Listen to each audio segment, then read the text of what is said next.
morning, Miss Terry. Good morning. There's some mail for you. I hope this is what you've been expecting. Thank you. Yes, it is.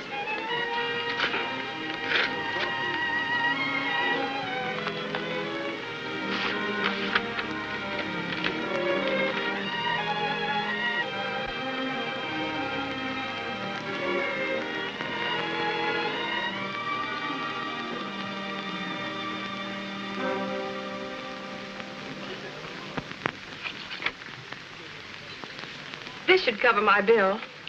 Thank you, Miss Terry. If you'll endorse it, please. Oh, Edwards. Yes? Adjust Miss Terry's account. No, I think you'd better close it. Why, is there anything wrong? I hope the service hasn't... It's just become a little rich for my bank account. Oh, I understand. Close Miss Terry's account. Right away. It was my manager's idea that I register here and put up a good front for the press. I believed everything he told me. Oh, I see. Oh, Miss Terry, Mr. Blake calling you from Kansas City. You can take it in booth number 1. Thank you.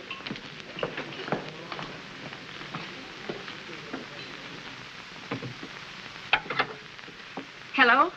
Hello? Oh, hello, James. Don't tell me that's really you, Joan Terry. I suppose you've been too busy getting your name in electric lights on Broadway to write me a letter now and then. Or is that too much to expect from one's fiancé? Please, James, don't be cross. I have been busy. You've no idea how hard I've been trying to... I think I've been very patient with you, my dear. I permitted you to go to New York to seek a career just to humor you. But, James, you're not being fair. Surely you should know by this time that you've been chasing rainbows. But And besides, your real career is back here in Kansas City being Mrs. James Blake. Shall I wire the money for your transportation home, dear? No, I don't need any money, and I'm not chasing rainbows. Whether you have any faith in me or not, I'm going to make good on Broadway. And when and if I'm ready to come home, I'll buy my own transportation.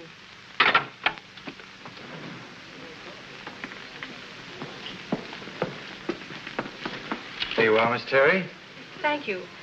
I'll have my luggage picked up this afternoon. Perhaps you would consider one of our less expensive rooms. We have a few at... $6 a week? I wish I could. Well, thanks anyway. Oh, Miss Terry, if I might make a suggestion, there's a sort of a girls' hotel, Barton Hall, where you might rather be able to manage within your budget. Of course, it isn't as ornate, and you won't have the service. Which you will find here at Barton Hall. Of course, there's a connecting bathroom. Let me show it to you. It's very reasonable, you know. All right.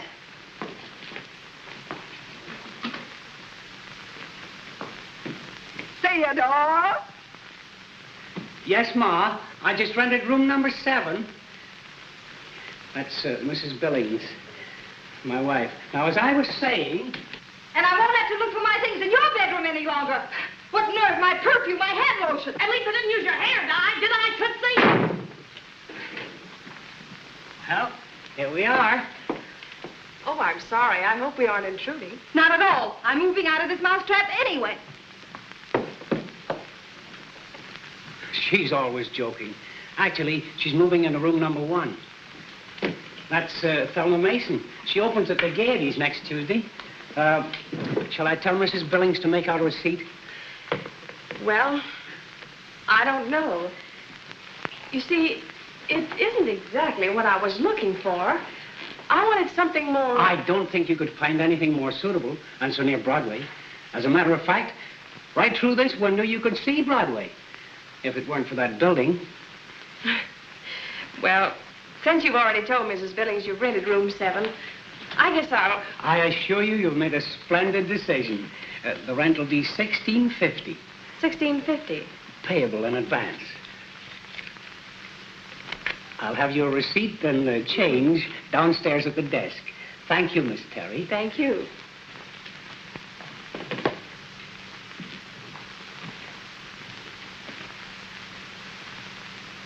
Oh, a hat in the bed is bad luck in show business. Oh, are you an actress? Yes. This work is only temporary. Just sort of a fill-in between engagements. I understand. Well, if there's anything you need, just call me. I'm Sue Collins. Thank you, Sue.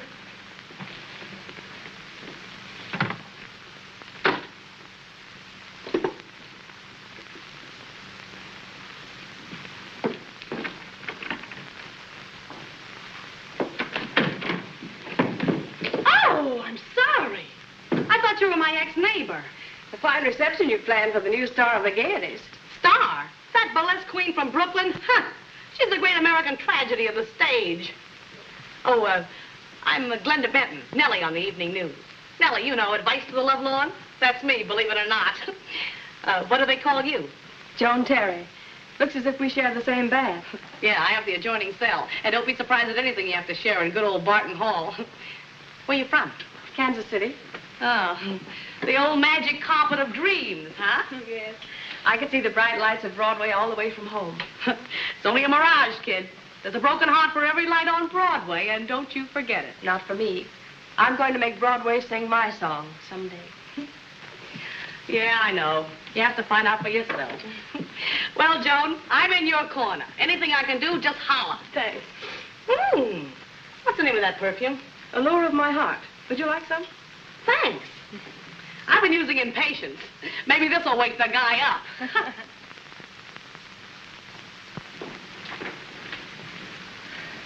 This is the worst piece of tripe I ever read. What are you going to do with it? It's for Sue. The sweet thing has been pestering me to get her part. And I told her I would. And this is it. Oh, that's rich. And will she flop? Shh, little Sarah Bernhardt may hear you.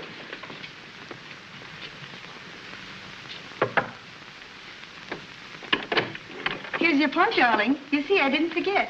Oh, you really meant it. Yes, dear. It's the part of Prunella. It's very important. You must study the lines very carefully so you'll know them when you audition. Oh, I shall.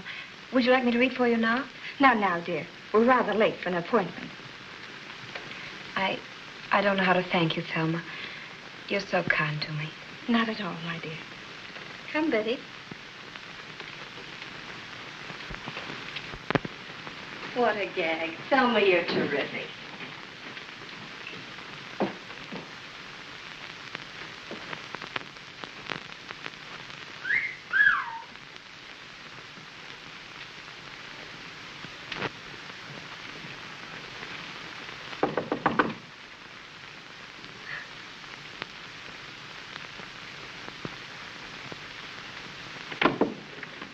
Orchids for Madame.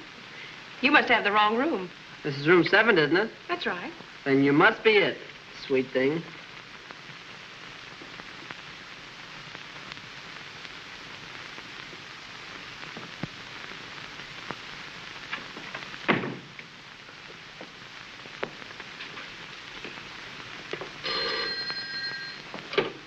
Hello? Hello, honey. I'm in the lobby. Oh, are you? Well, Sweet Thing doesn't live here anymore. And if you'll wait, I'll come right down with your orchids, Mr. Funny Papers. Sweet Thing. Funny Papers, orchids. Hey, Pop. Who's in number 7? Oh, I forgot, Mr. Dexter.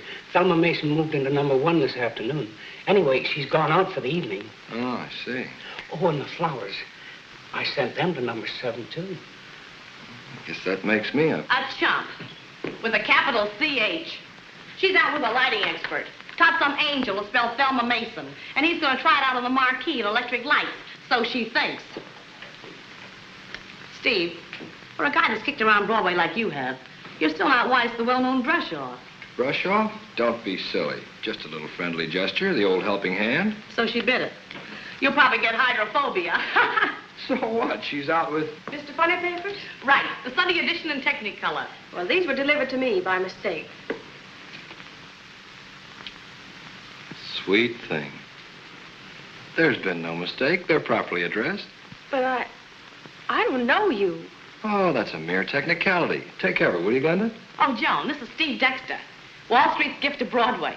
Miss Joan Terry from Kansas City. Oh, yes, I've seen your picture in the paper many times. But... With a couple of cuties draped around his neck. Hey, Glenda, Miss Terry's liable to think I'm nothing but a playboy. Well, are you? Oh, only after fashion. Yeah, and how the fashion changes. 1 week blondes, the next week redheads. Just a fad. Exactly. One will get you 10. You have a cute gown to match these orchids. Oh, Glenda, you'd better wear these. You're dressed for a date tonight. No, thanks. I'm allergic to highbrow weeds. Oh, Miss Benton, I forgot to tell you. Mr. Thornton called and said... I know. Said he couldn't make it. Detained on business. Thanks, Pop. Can you imagine? To me, this happens. 3 3 times on the same guy. I must be slipping. Why don't you sit down and write yourself a letter? Sign it broken-hearted. Because there's no more ink in my fountain pen. Anyway, I'm still going out. Tears belong in beer. Fine, let's all go. Oh, no. 3's a crowd. See you kids at the junior prom. Nellie rides alone. But twosomes are still the rage. Those orchids would look great on an evening gown. What do you say, Miss Terry? Broadway's just around the corner. And besides, this is my last night in town. Oh, are you leaving New York? Yes, on business to the coast. Incidentally, I'm stopping off in Kansas City, taking the super chief from there. But tonight, we still have Broadway. It'll be here when you get back. Ah, yes, but will you? Oh, I think so. Why? Well, I thought that if we made some of the high spots together, we'd have something interesting to talk about when I return. Isn't that right? I really wouldn't know. Like to find out? Well, that all depends. On what? Whether I have a gown to match these orchids.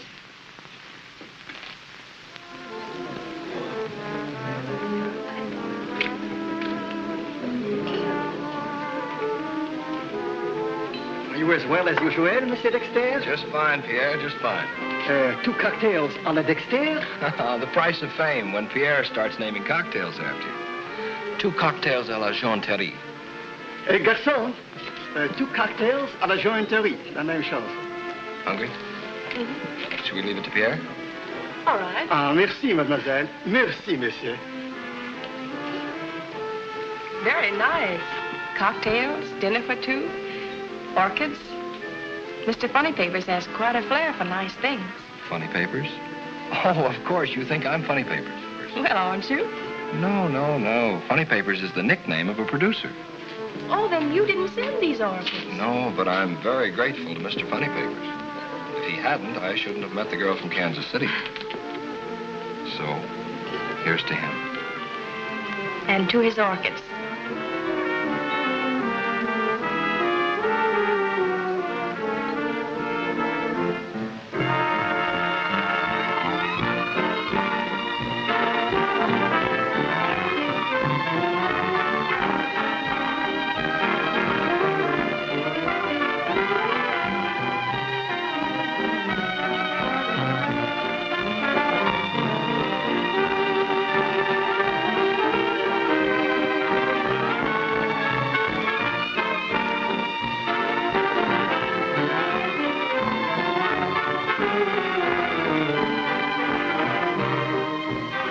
Having fun? Oh, I'm having a wonderful time, Mr. Funny Papers.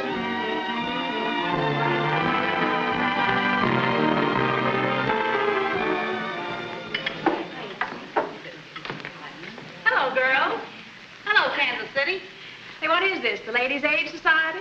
The Barton Hall Reception Committee. Hello, reception committee. The sticks have certainly changed since I left. Yeah, a country gal makes good. Wouldn't you like some coffee, Joan? Thank you, Sue. I believe I will. I'm a little tired. By what? The lights of Broadway? Maybe she just got off the merry-go-round. If you 2 fugitives from a striptease act don't shut up. I'll take it easy, Glenda. They're only ribbing. Well, let's have it. Have what? Well, it's an old tradition. Everybody here has a story, or else they wouldn't be in Barton Hall. The girls believe in telling it once and getting it over with. But there isn't any story. I was in the little theater group in Kansas City. And I was told I had talent and ability and advised to try the big city. Where my art would be appreciated. And where I would have a better chance. Of success. So I came to Broadway. Looking for a career. And here we are, a great big happy family, but just a little too noisy. Now, girls. Theodore! Yes, Ma?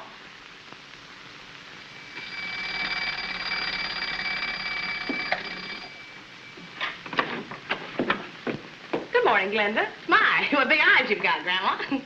Look, honey, Jenny told me last night that her boss, Alexander Draper, is putting on a musical. So I told Jenny to drop in. You're ready to look for a job, aren't you? I certainly am. Oh, where'd you go last night? We went everywhere.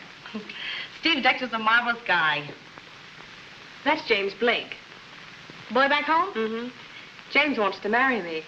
He's very nice, but Well, what does he do for a living? he's in the coal business. Oh, a bookkeeper, huh? Oh, no, he manages several coal mines for his family. Oh, a capitalist. And you blinded by footlights. I have to get up at 7:30. But if I had a coal mine who wanted to marry me... What's this, homemade record? Mm-hmm. The only reminder of a very expensive manager. I made it at his request. Oh, do you mind? No.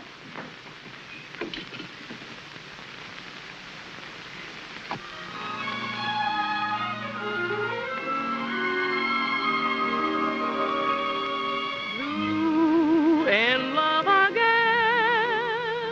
once more. I've loved in vain once That's more. you. I know the pain Come in. of a broken Hello, girl. heart. I'm blue. That's Joan.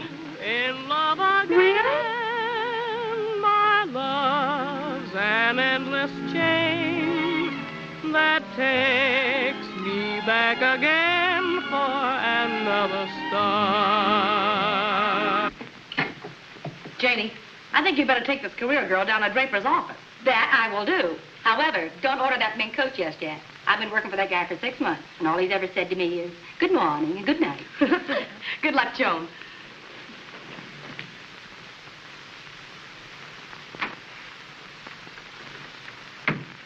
Quite swank. When you get no for an answer around here, you get it with all the trimmings. Grab a chair and try to look temperamental. I'll do my best. No on Broadway comes easier than breathing. And Alexander Draper is the all-time champ. Well, he's so cold-hearted, we even get along without air conditioning around here. Well, I'm sure he and Broadway aren't as bad as you're painting them. Listen, hon, don't build yourself up for a letdown. Well, the Spanish Inquisition was patty cake, compared to the going over you're going to get here on Broadway. Good morning, Mr. Draper. Morning. Miss Woods. Yes, sir. Hold everything. Keep your fingers crossed.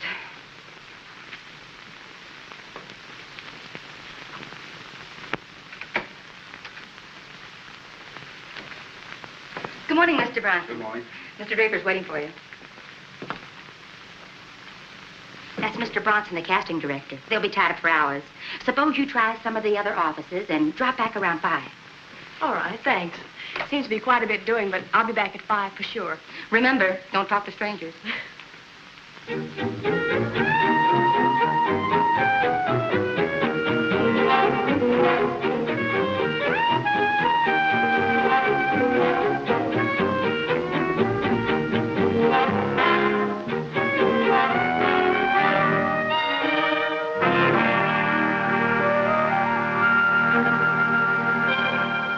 What did Murdoch say after you told him that? I didn't wait long enough to hear.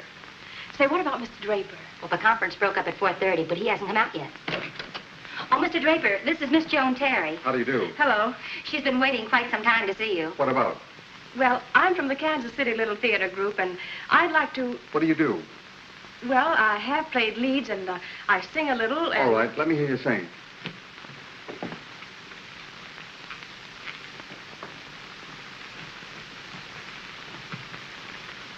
What are you going to sing? Will someday be all right, Mr. Draper? Anything.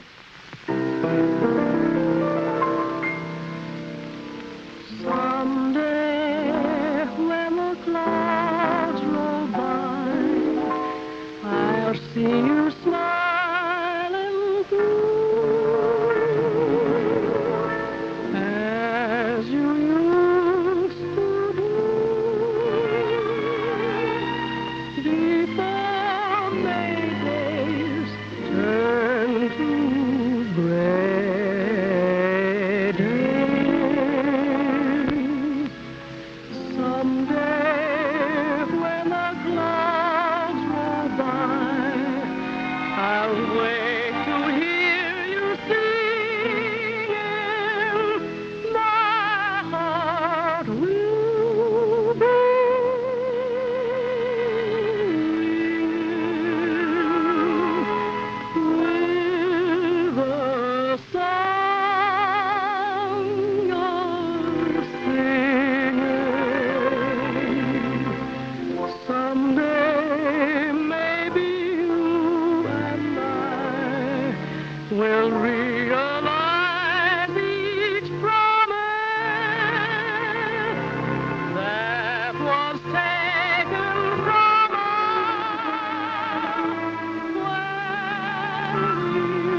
gone.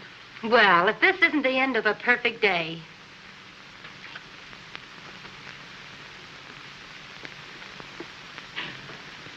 Thanks for everything, Jane. Now, don't rub it in.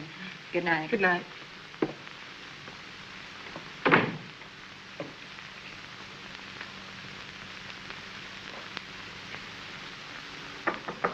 Come in. Oh, hello, Sue. I thought I'd bring you some extra towels. Thanks. You can just put them here. What is that you have? Oh, it's a play Thelma gave me to study.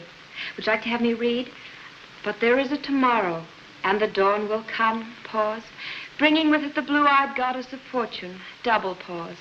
Oh, at last opportunity was here. There. That's the most beautiful part of all. Do you think I give it the proper interpretation? It's very expressive. Shall I read some more for you? If you don't mind, I'm a little tired. Oh, well, I'll go then. But I want to thank you for all your kindness to me. That's all right, Sue. If I can ever help you, just call on me. Thanks, Joan. You don't know what that means to me. The theater is all I live for.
So put on your best bib and tucker, and boy, have I got a surprise for you.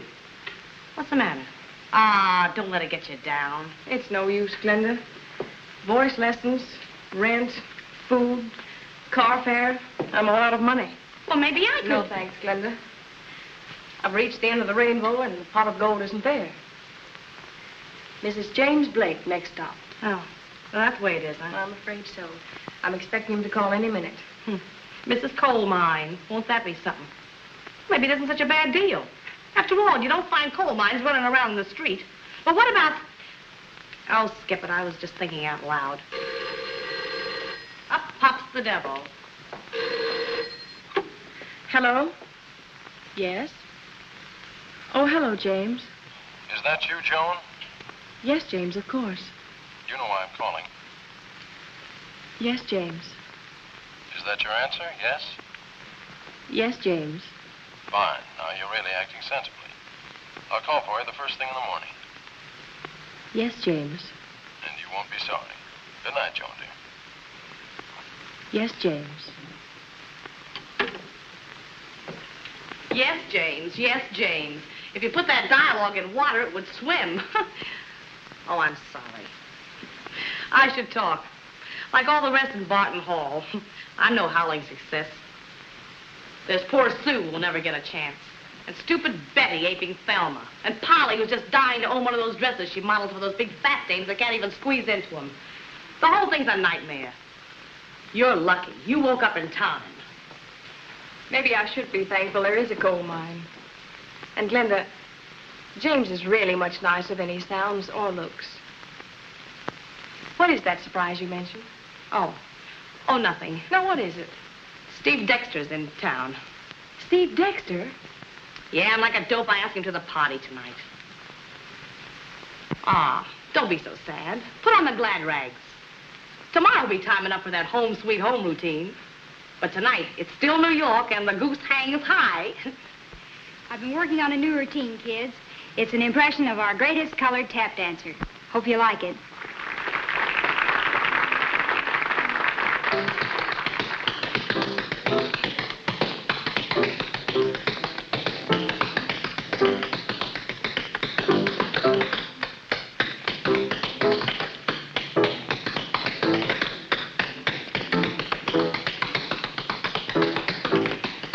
been 3 months since I gave you the part to study.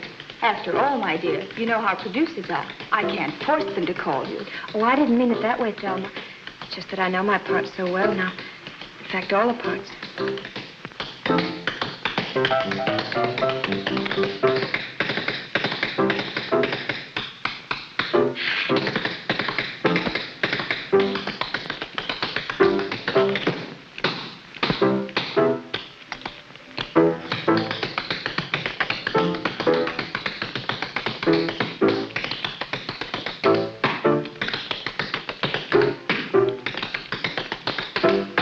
They don't get a kick out of anything but the guys in the front row.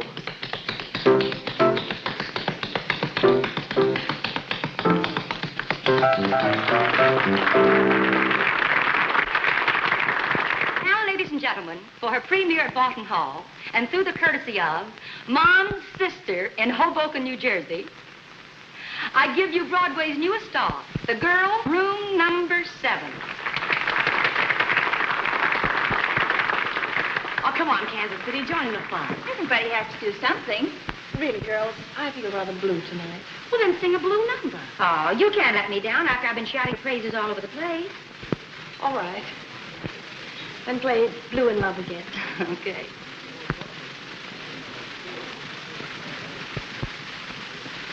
Blue in Love Again by K.C. in her own inimitable style.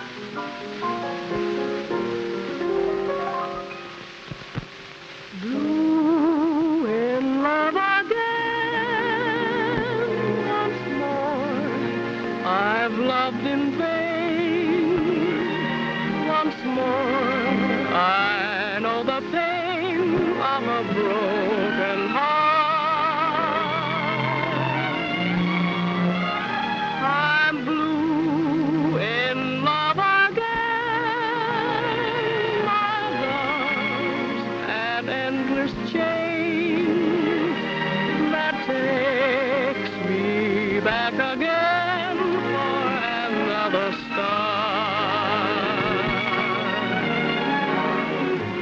I vow that I'll never come near you or even call on the phone, for my heart has learned it will only get burned, and yet I can't leave you alone.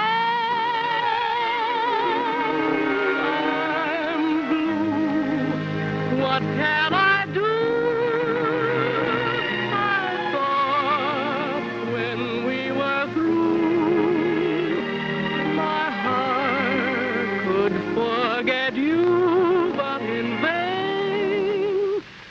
I'm blue in love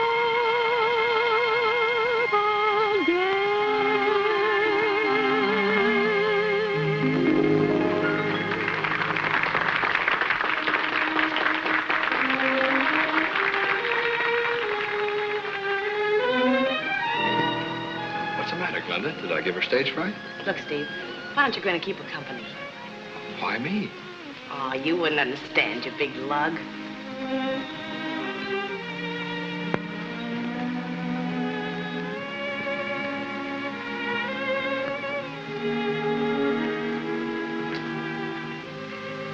Please, Glenda, I'd rather be alone. I'll tell her when I see her. Oh, Is that all you have to say to an old friend? I'm sorry, Steve.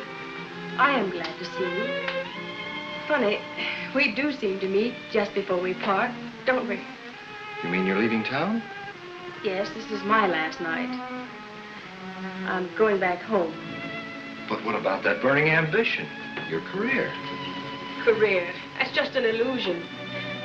Wait days and days and then have some half-baked producer tell you to go to Hollywood. Get a name first. Pin your hope on some old fool who hasn't the heart to tell you he can't use you, but files your name in the wastebasket. Casanovas whose only interest is loose telephone numbers. You walk miles and miles each day just to save car fare. Career. So far as I'm concerned, they can take Broadway and every line on it and dump it into the East River. I've heard that before. When Broadway gets into your blood, you'll be back. I'm afraid not. You see, I'm going to be married. Well, if that's the way you want it, you deserve the best. I hope the lucky man realizes it. He's really very nice, Steve. From my hometown. Well, haven't you anything to say? Won't you wish me luck? Certainly, Joan. Tons of luck. If you were my own kid sister, I wouldn't have an argument. If you've made up your mind to marry the boy from back home, well, I guess that's the way it should be. Happy ending. Thanks, Steve.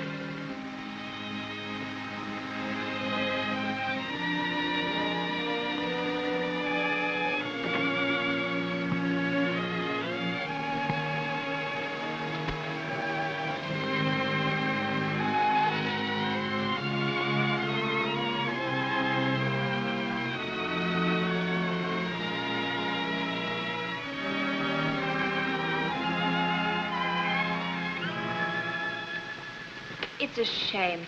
Joan has worlds of talent. Why, she could be a star. Haven't I been telling you that for months? When she sang Blue in Love Again, right there. And you're not kidding, Janie. Girls, I wish you'd stop your chattering and help me put the room to rights. You know Mom will be coming home pretty soon. Shush, Pop. Gather around, kiddies. Glenda has an idea. Why can't we raise enough money to keep her going till she gets a break? $25 a week would do it beautifully. Say, that is an idea. And split up among us, it wouldn't amount to very much. Oh, about $1.50 apiece. $1.50 isn't very much. Oh, but... she'd never take it. She'd think it was charity. But it needn't be charity. Why not do it in a legal and businesslike manner? You could even incorporate number 7. I mean, Joan. Incorporate? Say, maybe you got something there, Pop. Certainly. Then she wouldn't be accepting charity, and you'd have protection for your investment. It sounds all right. But my eye. What, with radio and stage and personal appearances? Why, she's liable to make $100,000 a year. And 1/3 of that ain't hay. Pop, get ready with some paper.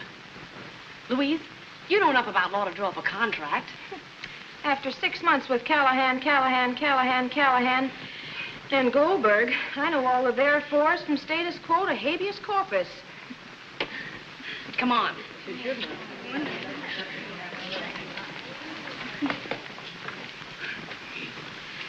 Whereas we, the undersigned, hereafter known as, what do we name the corporation, girls? How about something with talent in it? Talent. That's it. Talent Incorporated. Perfect. Talent Incorporated, party of the first part, agrees to furnish Joan Terry, hereafter known as party of the second part, the sum of $25 a week. The sum of $25 per week. And whereas Theodore Billings, party of the third part. Theodore Billings, party of the third part. Agrees to furnish room number 7 rent-free. Agrees to furnish room number 7 rent-free. Rent-free? No. Mom would skin me alive if I consented to this. The corporation was your idea, and you're the chief stockholder. I won't do it. Okay. Girls, don't you think Mom's just dying to know that Pop's been betting the horses again? It's blackmail. I protest. Overruled. Proceed with the contract. And whereas... And whereas... I've been saving this for a special celebration. It's warm, but it's pink champagne. Liquor in Barton Hall? Shh. If Mom should ever hear of this... She won't unless you talk in your sleep. We want the girl in room number 7. We want the girl from room number 7. We want the girl from room number 7. Okay, girls, soft pedal. Go ahead, Pop, tell us. Joan, Miss Terry, I have the honor to present you with your first Broadway contract. The girls and I have formed a corporation. Talent Incorporated. Which gives us the sole and exclusive right to your services as an actress. In turn, you're to receive $25 per week and room number 7, rent-free. I don't understand. It's very simple. We all think with a voice like yours, you have a future. And we're banking on it. Well, girls, I don't know what to say except, well, it's no use. I'm leaving tomorrow. Oh, you certainly give up easily. Some of us have been trying for years. And never getting to first base. We figured it'd be a better deal to pool our ambitions and hopes. And concentrate on someone who has the best chance of making the grade. And, baby, you're it. Do you think I'd leave if I thought I had a chance? Joan, we all have a lot of faith in you. You ought to have some in yourself. But I... Oh, yes, James, yes, James. Is that a future? It's all so fantastic. I don't want to disappoint anyone. Then it's a deal. Come on. You won't regret it. I really shouldn't, but this being a female corporation, it should be launched properly, like a battleship. Here's the Talent Incorporated and its greatest asset. The girl from room number 7. To all of you, from all of me.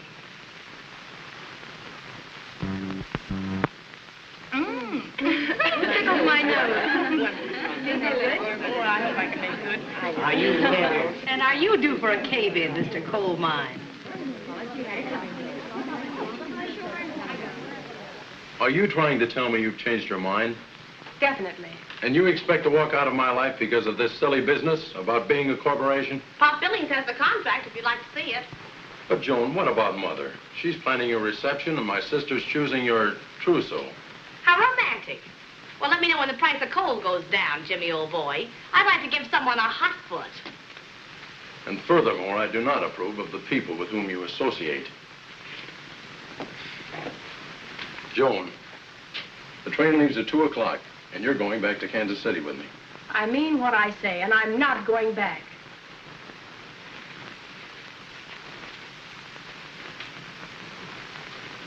May I ask who is Mr. Funny Papers and why he presumes to address you so familiarly? Sweet thing. Oh, that's Steve Dexter. He's a... I mean he's a producer. You're rather confused, aren't you? Please, James. Steve Dexter, the notorious playboy. And who is he, the president of the corporation? Don't be silly. It was all an accident. I received the orchids from him by mistake. Orchids? And I have closed the deal this afternoon. We are crediting your account with 30,000 shares of TB&T. That's all, Miss Cunningham. Oh, Miss Cunningham. Yes? Send these to Miss Joan Terry, Barton Hall. You know the address. Get them there before 1. She's checking out. Yes, sir. Oh, Miss Cunningham. Yes? On the card, put goodbye and good luck. And I do mean number 7. And I do mean number 7? Right. Oh, you're still waiting. I'm terribly sorry. I'll tell Mr. Dexter you're here. Never mind. I'll tell him myself. Mr. Dexter, take my advice and send these to someone else. And just who are you? I'm James Blake, Miss Terry's fiancé. That is, I was until you started in your conniving. Conniving? Yes, conniving. Sit down, Mr. Blake. I won't sit down. I'm here to tell you... I said sit down. Now, what's this all about? You know what you've done. Why cheapen it further by talking about it? Mr. Blake, I'm certainly glad you dropped in to see me. I've always wanted to meet someone like you. Just what do you mean? I don't know what you're talking about. You don't know about Joan going back on her promise to marry me because of the corporation those women concocted. You don't know about that. It's all news to me. Maybe you better keep on talking. Tell me more about this corporation. Oh, it's a preposterous idea. Talent Incorporated to promote Joan's career or something. And when I came in here, I was sure it was your scheme. Not guilty, but it is a pip of an idea. Mr. Dexter, no thanks. I could offer Joan security, family, position. Do you honestly believe that she should sacrifice all that? No, not necessarily. Do you know Joan well? Yes, very well. I've met her exactly twice. And that calls for orchids twice? Listen to me, Mr. Blake. The orchids were strictly an accident the first time. These on purpose. A little going-away gift for a very sweet girl. I understand now. Perhaps I made a fool of myself barging in like this. Oh, I don't blame you. Joan's the kind of a girl that makes a man go around bumping into lampposts, believe me. I hardly know what to say. Except you're a pretty square person, Mr. Dexter. Steve to you, Jim. Thanks, Steve. But there's still that harebrained corporation. Look, Jim, there's a high mortality rate on corporations, especially that sort. The old law of averages is on your side. Perhaps you're right. Probably the girls will get tired of putting money into it after a few weeks. I hope the whole thing flops. But I'm too busy to wait around for bankruptcy. I've got to return to Kansas City on business. Coal mines, you know. I understand. But would it be asking too much of you, Steve, to sort of keep an eye on it for me? No, not at all. It'll be a pleasure. You can depend on it. Thanks very much. I appreciate everything, and excuse my rudeness. Forget it. Goodbye, Steve. So long.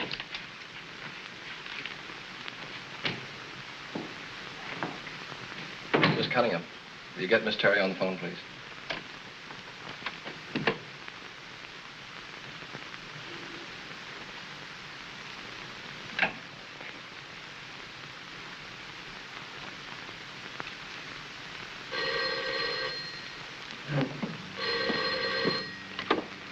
Hello?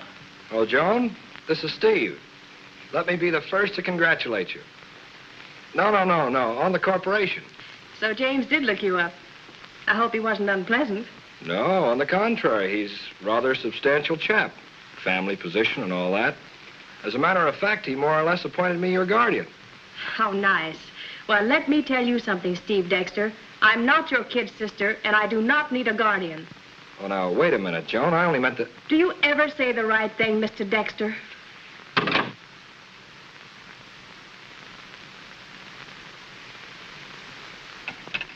And with the build-up we're going to give her, we can't miss. We're going to cover it with so much glamour, producers will be fighting for her autographs on contracts. You said it. I can hear Hollywood screaming for her right now. Well, here's the program. I'll handle the publicity. And you take care of the beauty work. I've already made an appointment for her. Louise, you think that photographer friend of yours will make the pictures we need? If he wants to get along with me, he will. Janie, you get some music arranged as soon as possible. Okay, if not sooner. Polly, you get the clothes. Hey, wait a minute. I can't take any of those gowns home with me. Oh, but that cute little friend of yours, what's his name? McDaniels is in charge of deliveries. No, you can't mean it, Glenda. He's fat, 45, and bald. I'm willing to do anything, but that's asking too much. You have my sympathy, but we all have to make some sacrifice. Sacrifice nothing. I'd be a burnt offering. We're going dancing tonight, aren't we, Polly, dear? How can I say no? Hey, don't sit down. You'll crease the dress. Joey? Polly, I really should have these dresses back in the store. I feel like an embezzler. Don't think about it, Joey. Just remember, we're going stepping tonight. All right, Ann, stop fussing. She's beautiful enough. Ready, Harry? Let's get this last one quickly. I want to get this stuff all over tomorrow's papers. I'm all ready. Would you girls clear the background, please? Now, Miss Terry, would you over this way, to your left a little bit. Yeah, that's good. Now hold it. A smile. Okay, it's in the bag. The best-dressed woman on the American stage. What stage? She hasn't even had a lukewarm interview. The whole thing is silly. I vote we come to our senses and forget it. Girls, Joan has everything. There's no argument. But if the producers won't bite after the campaign we've staged... Okay, Benedict Arnold Billings. Oh, Glenda, it isn't that. But I can't juggle the books any longer. You know, Mom's beginning to smell a rat about that rent money I can't account for. And I'm a peace-loving man. Oh, you're all a bunch of weak-kneed backsliders. Just because the producers haven't been falling over each other to sign her up in the short time we've been plugging, you want to quit. What do you expect, miracles? Girls, I have great news for you. Francis Weaver got temperamental today. Walked out on her part and told Draper what he could do with his show. And boy, is he in a jam. Maybe Joan should go see him. Maybe your eye. This is one interview little Joan's not gonna miss. Could be a...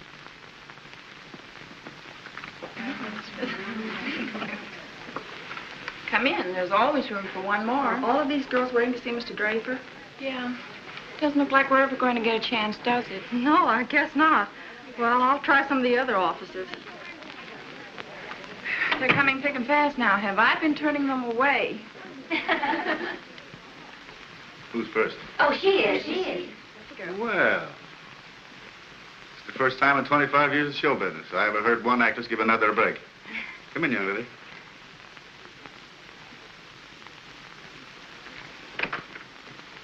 Old Bronson.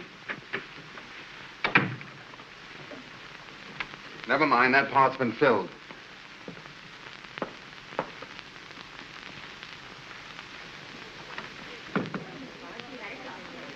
Why, that dirty, double-crossing weasel.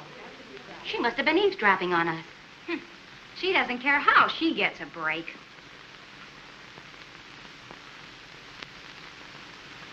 Here they come. All right, everybody act natural.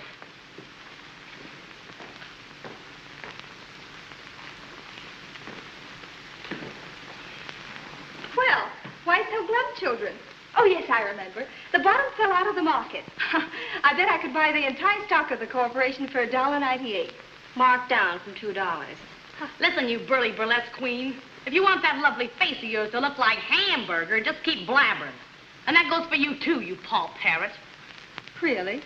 Yes, Thelma, you're not acting quite fairly. After all, we are trying to accomplish something.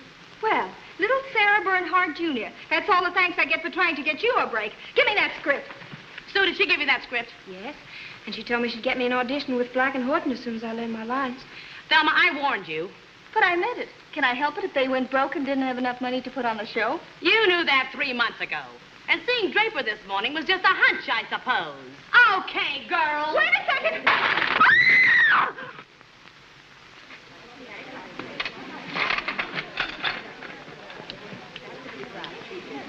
Mom's favorite vase. Boy, if she ever finds out about this. I'd be willing to pay for this just to break it over Thelma's head again. Well, keep it quiet, girls.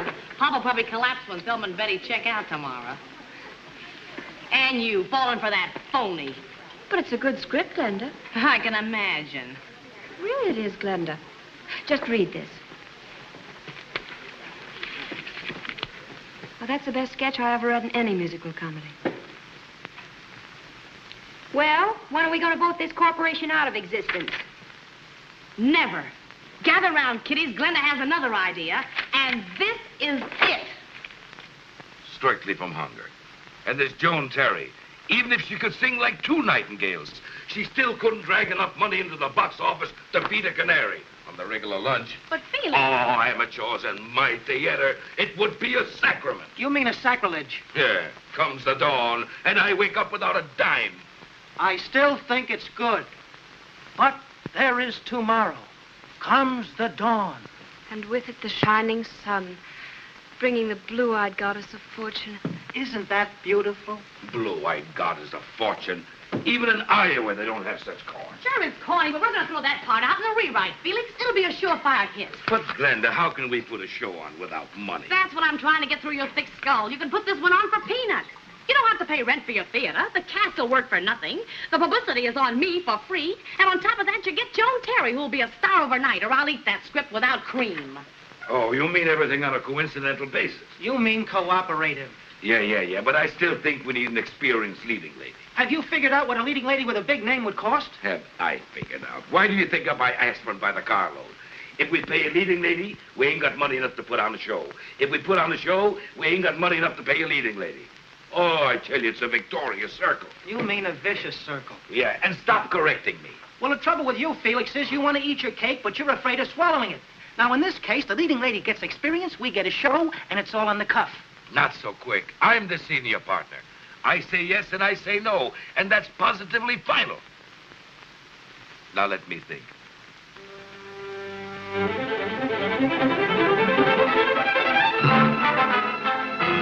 And here it is 5 weeks, and instead of coming home, Joan's more determined than ever to go through with this nonsense. Don't forget, Jim, this is still Broadway. More shows fold on this cowpath than any street in the world. And with these two in back of this one. Aren't they good producers? Very good, from the shoestring circuit. Come on, let's sneak over and catch a rehearsal, huh?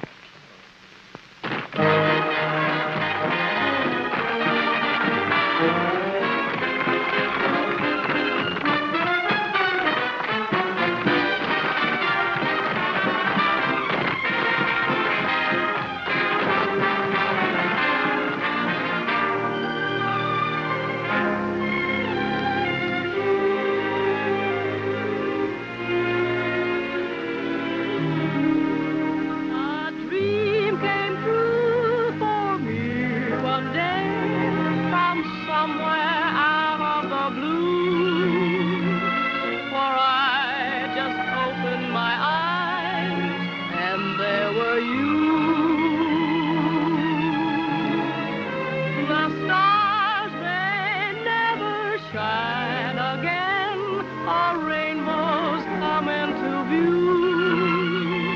I don't care whether they do, for I have you.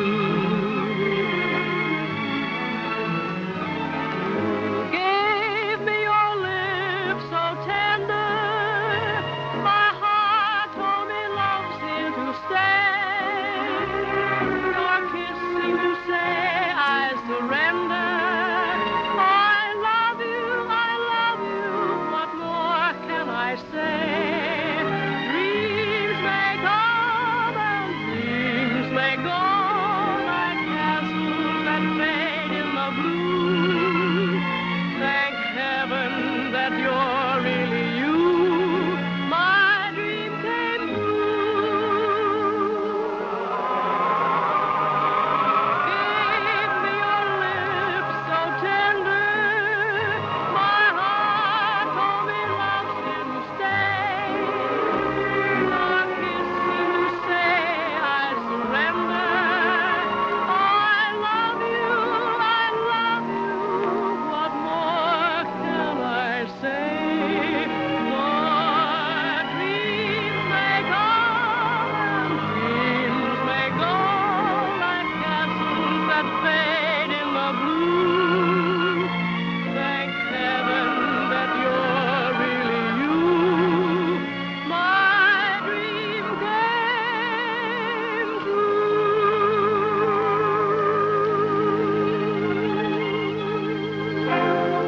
Okay, kids, break it up. 15 minutes rest period.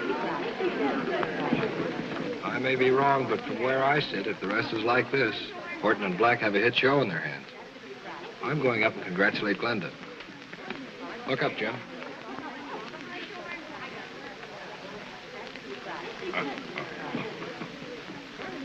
Take it easy, Felix. They're just tired. They've been rehearsing all night and day. The show's all ready to open. It looks like a flop right now. You inducted me into this.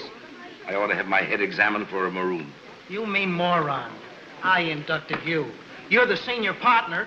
Anyway, I still think it's good. Don't think. It's your thinking is going to cost me the money I borrowed from my wife to put into this. For 2 cents, I'd sell this turkey. Mr. Horton, I'd like a word with you. Have it with him. He's the senior partner. With a lemon on my hands, I don't want to talk to anybody. But you don't understand. I'm interested in buying your show. Buying the show? Yes.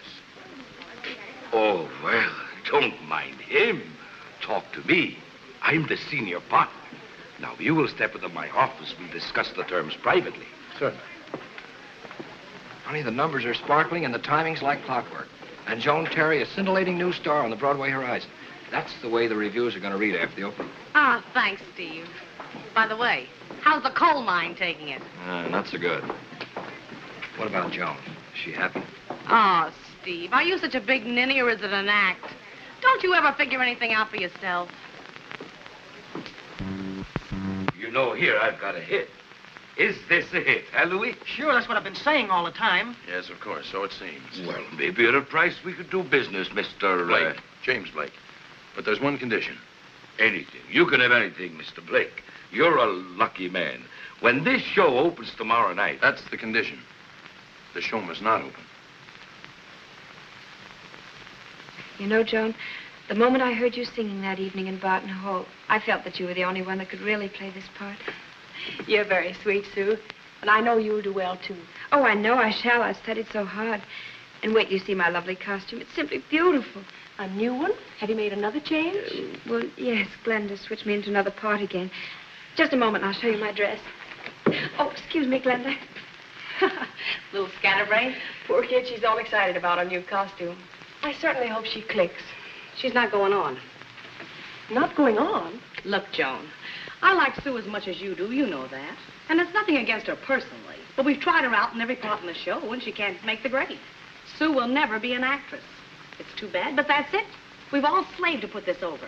And it's better that she gets a little heartache now than to ruin everything for us later.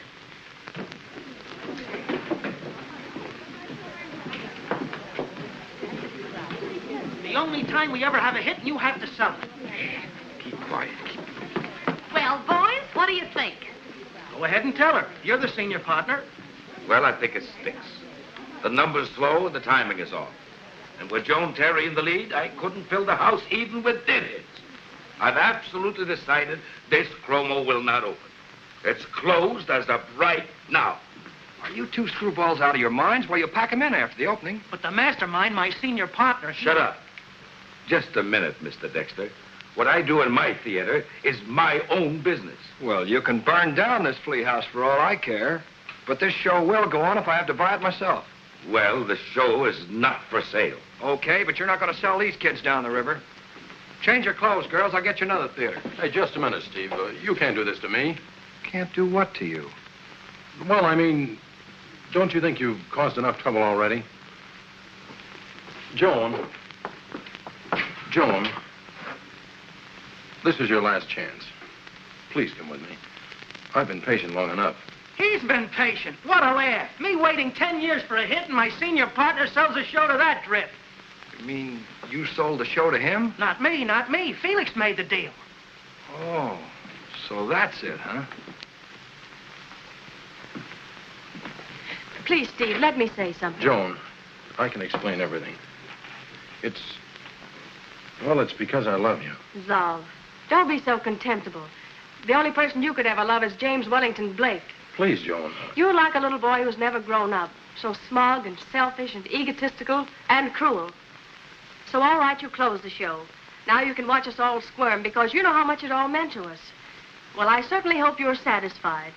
And as for me, I'm so glad and happy, understand, that I didn't trade my life for you and your family and your stuffy mansion. Which one of you is Miss Joan Terry? I am. Anything wrong, Pat?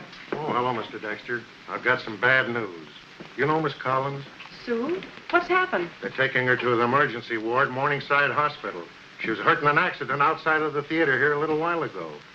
And when they put her in the ambulance, she was calling for you. Joan? Joan? Yes, Sue? I was good last night, wasn't I? You were really great, Sue. She's delirious. I suggest you make your visit short.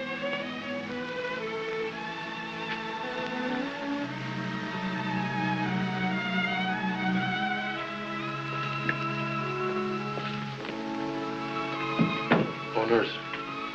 Is she going to be all right? I'm afraid we won't know for the next 48 hours.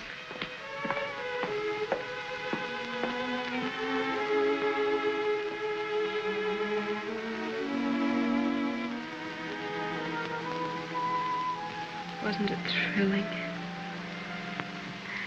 The applause and the flowers. I'm so sorry I won't be able to go on tonight. Without you, Sue, there wouldn't be any show. No. There must be a show. We've all worked so hard. Promise me that the show will go on. Promise me. I promise the show will go on.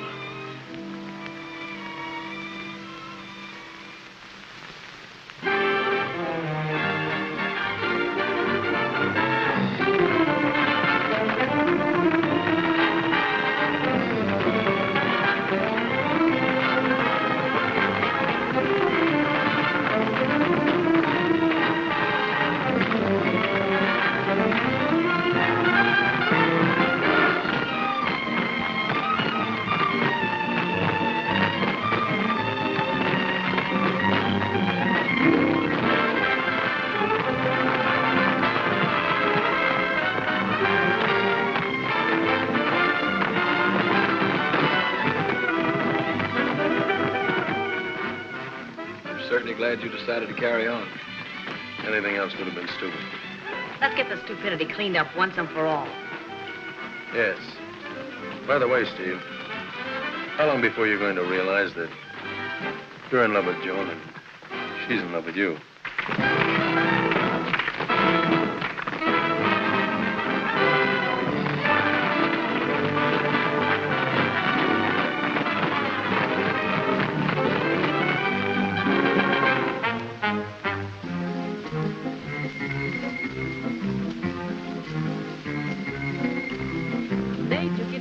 from the smile of sweet senorita. Nature gets beat from the feet of lovely Chiquita.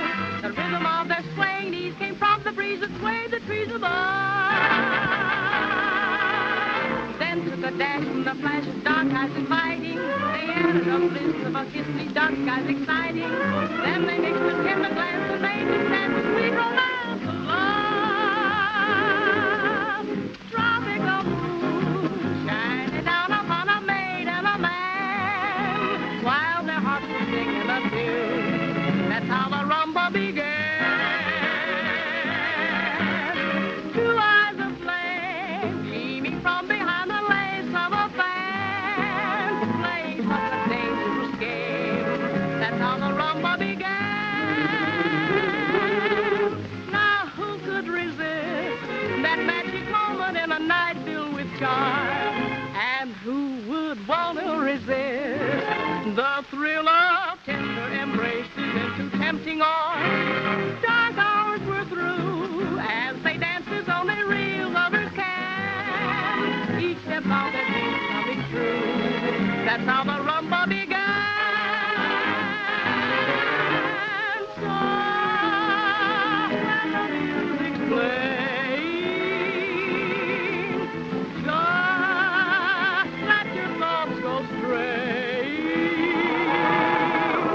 back to those lovers swaying. Then you may find romance as they did in the dance. Dark hours were through as they danced as only real lovers can. Each step of their dreams coming true. That's how the rumba began.